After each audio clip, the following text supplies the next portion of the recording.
विधवा और तलाकशुदा लड़का। ये कहानी नीलम और विकास की है। नीलम अपनी शादी के 1.5 महीने बाद ही विधवा हो जाती है और उसके जीवन में अचानक ही पतझड़ आ जाता है।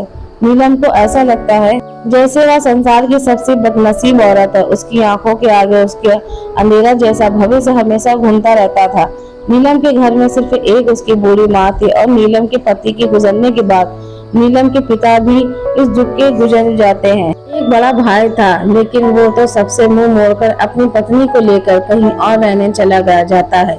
इसलिए अब नीलम को लगता था कि जिंदगी में कभी भी खुशी उसके दरवाजे पर दस्तक नहीं देगी। पर इधर विकास की बात करते ही विकास की शादी 2 साल तक तो अच्छी चल रही थी, लेकिन फिर उसकी पत्नी का किसी और के साथ चक्कर हो गया और वो एक दूसरे आदमी के साथ खुलेआम अय्याशी करने लगी। फिर कुछ ही दिनों में उसने विकास को तलाक देकर दूसरे आदमी से शादी कर ली। विकास अपनी पत्नी से बहुत प्यार करता था, लेकिन तलाक होने के बाद वह अपनी पत्नी से बिना बिल्कुल अकेला सा हो गया और अपनी सुनसान वीरान जिंदगी अकेले ही काटने लगा। वह नहीं जानता था कि अब उसका भविष्य कैसा होगा, कभी वह फिर किसी से शादी कर पाएगा या नहीं। तभी एक दिन नीलम और विकास दोनों ही एक किसी शादी की सालगिरह में जाते हैं। नीलम की एक सहेली विकास को जानती थी और उसे ना ही उन दोनों को मिलवाया।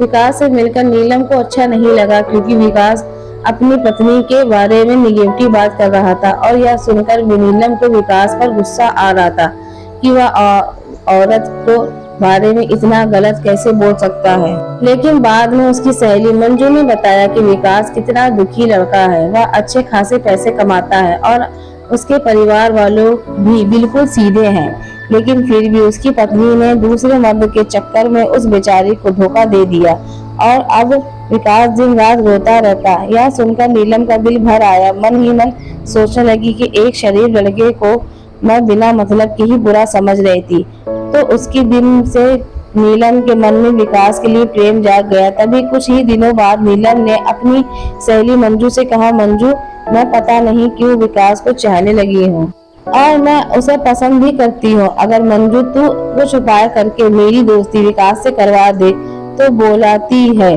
और मंजू विकास को नीलम की बीती हुई सारी बात बताती और वे उसे ये भी बताती कि शादी के 1.5 महीने ही नीलम विधवा हो गई थी। विकास को नीलम का ऐसा हाल देखकर उसे बहुत दुख होता।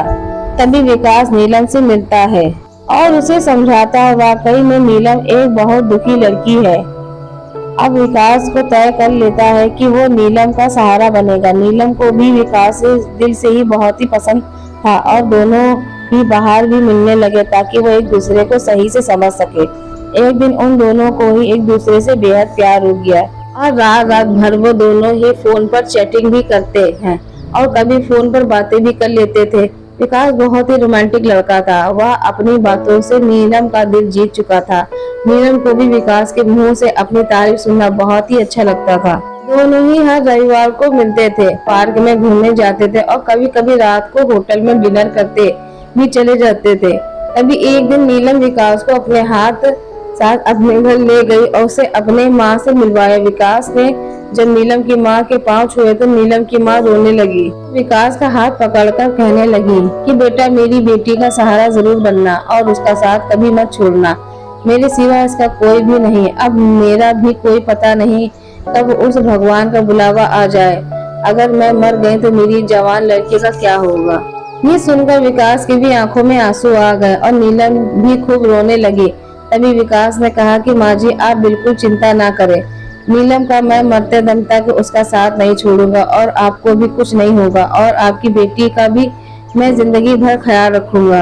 ये सुनकर नीलम की माँ और नीलम को बहुत ही अच्छा लगा और नीलम विकास का हाथ अपने गालों पर लगाकर रोती है। तभी एक दिन दोनों पार्क में बैठे थे तो नीलम ने कहा कि विकास, तुम अपने घर वालों को मुझको कब मिलवाओगे। विकास की ये बात टाल दी और उसने से प्यार भरी बातें करने लगा और कहा, नीलम, मैं तुम्हारे बिल्कुल नजदीक आना चाहता हूँ। बोलो तुम मुझे अपने करीब कब आने दोगी। लेकिन नीलम विकास को अपने करीब आने से मना करती है, मगर फिर भी थोड़ा बहुत वो दोनों प्यार कर ही लेते हैं।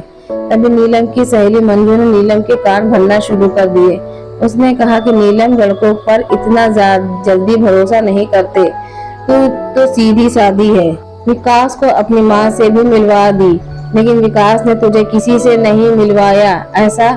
कहीं ऐसा ना हो कि वो तुझे इस्तेमाल करके ना छोड़ दे। यह सुनकर नीलम को कान खड़े हो गए और वह सोचने लगी कि कहीं विकास मुझे धोखा तो नहीं दे रहा है। उधर विकास की ये सोच रहा था कि मैं नीलम को अपने घर को कैसे लेकर आऊं। मेरा घर बिल्कुल छोटा सा है और मैं उसे अभी नहीं बताऊंगा कि उसके लिए मैंने एक घर बुक कर लिया है और 50,000 जमा भी कर दिए हैं और बाकी की बैंक में से किस्त बनवा लूंगा। 1 महीने बाद विकास का जन्मदिन था। विकास ने सोचा मेरे जन्मदिन पे ही नीलम को सरप्राइज दूंगा और तभी नीलम और उसकी माँ को भी घर बुला लूंगा। उसी दिन नीलम से शादी की सारी बात करके उसे सगाई की रिंग भी पहना दूंगा कि नीलम के परिवार में और कोई नहीं है, इसलिए सारा कार्यक्रम नीलम और उसकी माँ के सामने ही हो जाए। अगले दिन नीलम विकास को फोन करती है और गुस्से में कहती है कि तुम अपने घर वालों से मुझे कब मिलवाओगे। विकास फिर से बात को टालते हुए बात को पलट देता है। अब नीलम का शक और भी बढ़ जाता है। तभी नीलम विकास से कहती है तुम्हारे बैंक में कितने पैसे हैं, मुझे अपना बैंक बैलेंस दिखाओ। लेकिन विकास ने बैंक बैलेंस दिखाने की बात भी टाल दी क्योंकि सभी पैसे उसने मकान में बयाने दे दिए थे और उसके अकाउंट में यही कोई 8 से 10 हजार ही पड़े थे। नीलम का शक बढ़ जाता ही जा रहा था और वो ये सोच लेती है कि विकास वाकई में मेरा इस्तेमाल कर रहा है और वो मुझे शादी भी नहीं करेगा। इसलिए नीलम विकास का फोन तक उठाना बंद कर देती है। विकास एंगेजमेंट की सारी तैयारी कर चुका था। बातों ही बातों में उसने नीलम की अंगूठी भी नाप ले लिया था और नीलम को उसको पता भी नहीं चला था। विकास ने नीलम की तरफ से खुद की भी अंगूठी बनवा ली थी ताकि नीलम की माँ को कोई खर्चा न हो सके। विकास ने किसी से थोड़ा कर्जा लेकर नीलम के लिए साड़ी और उसका सारा सामान खरीद लिया था और उसकी माँ के लिए भी एक सुंदर साड़ी खरीद ली। अब विकास ने सबको यह कह दिया कि मेरे जन्मदिन वाली रात में मेरी सगाई नीलम से है और उसके घर में भी उसको सबको बता दिया था। सारी तैयारी हो चुकी थी। तभी एक दिन विकास ने नीलम को 3 बार कॉल किया मगर नीलम ने उसका फोन गुस्से में उठाया और कहा कि क्या बात है, जल्दी कहो। तो विकास ने कहा कल शाम को 5 बजे तुम और तुम्हारी माँ को मैं लेने आ रहा हूँ। तो नीलम ने कहा कि मुझे कहीं नहीं जाना। तो विकास ने कहा नीलम कल मेरा जन्मदिन है। विकास ये बताया लेकिन फिर भी नीलम ने विकास को जन्मदिन की बधाई नहीं दी।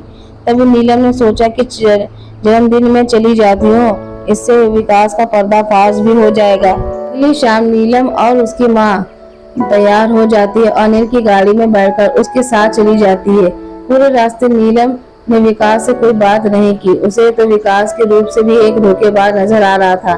तभी जैसे ही नीलम विकास के घर की दहलीज पर कदम रखती थी वैसे ही विकास की माँ आरती की थाली लेकर आती है और नीलम को टीका लगाकर उसकी आरती उतारती है। ये देखकर नीलम हैरान रह जाती। तभी वो विकास की माँ के पांव छूती और उसकी माँ उसे अंदर आने के लिए कहती। सभी लोग खड़े थे, विकास के बड़े भाई भाभी, विकास की भतीजा और विकास की माँ व भोले भाले उनके बाबूजी। सभी लोग नीलम और उसकी माँ का स्वागत करते हैं और बैठने के लिए कहते हैं। अब विकास का जन्मदिन भी बन जाता है। उसके बाद नीलम जाने के लिए कहती है तो विकास की माँ कहती है कि बहू तुम्हें जाने के लिए नहीं बुलाया है, हमेशा के लिए यहीं रहने के लिए बुलाया है। नीलम समझ नहीं पाती। तभी विकास की बड़ी भाभी 2 फूलों की माला और एक प्लेट में 2 अंगूठी लेकर आती है। ये देखकर नीलम विकास की तरफ बड़े ही आश्चर्य के साथ देखती। तभी विकास एक अंगूठी नीलम के हाथ पर रख देता और कहता है आज हमारी एंगेजमेंट है नीलम और इस बात के लिए मैं तुम्हें सरप्राइज करना चाहता था। तुम्हें ये रिश्ता मंजूर है ना? नीलम रोने लग जाती है और मन ही ये सोचती है कि मैंने किस लड़के पर शक किया। अनिल ने नए मकान के कागज भी नीलम के हाथ में रख दिए और कहा कि नीलम ये मकान मैंने तुम्हारे लिए लिया है क्योंकि हमारा ये घर थोड़ा छोटा है ना, इसलिए नीलम की आंखें अब अपने आंसुओं को रोक नहीं पा रही थी। तभी नीलम ने मकान के कागज अपनी सास के हाथ रखते हुए कहा कि माँ जी मुझे तो इसी घर में ही रहना है, आपके साथ मुझे नया मकान नहीं चाहिए। इस बात से घर में सभी लोग खुश हो जाते हैं। तभी विकास कहता है कि नीलम तुम्हारी माँ भी हमारे साथ ही रहेगी, भला वो अकेले कैसे रह पाएगी। ऐसा करते हैं जो मकान मैंने लिया है वो पास में ही है, माँ को तुम वहीं शिफ्ट कर दो ताकि तुम अपने दोनों माँ को संभाल सको। अब सब कुछ ठीक हो गया। कहा नीलम एक शक की वजह से सब खत्म करने जा रही थी। ये गलती उसे बहुत महंगी पड़ने वाली थी, मगर नीलम ने विकास के घर जाकर अच्छा ही किया। इसलिए दोस्तों, जीवन में कभी भी विकास किसी भी शक की वजह से अपनों को प्यार कभी मत छोड़ना। पहले पूरा सच जानना, फिर कोई कदम उठाना, तभी आपका भी रिश्ता बच सकता है।